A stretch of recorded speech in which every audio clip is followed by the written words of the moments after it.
Sejarah tingkatan 4 bab 1 Warisan Negara Bangsa.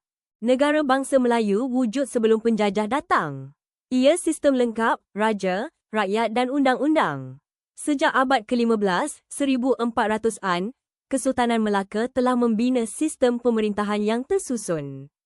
4 ciri negara bangsa Melayu. Raja sebagai ketua, wilayah sebagai sempadan, rakyat yang taat, kedaulatan tanpa kuasa asing. Sistem ini terganggu apabila Melaka jatuh kepada Portugis pada tahun 1511. Kesultanan Melaka mempunyai raja, hukum kanun Melaka dan wilayah yang luas. Formula, raja, wilayah, rakyat, kedaulatan. Tarikh penting, abad ke-15, zaman Melaka, 1511 Melaka jatuh kepada Portugis.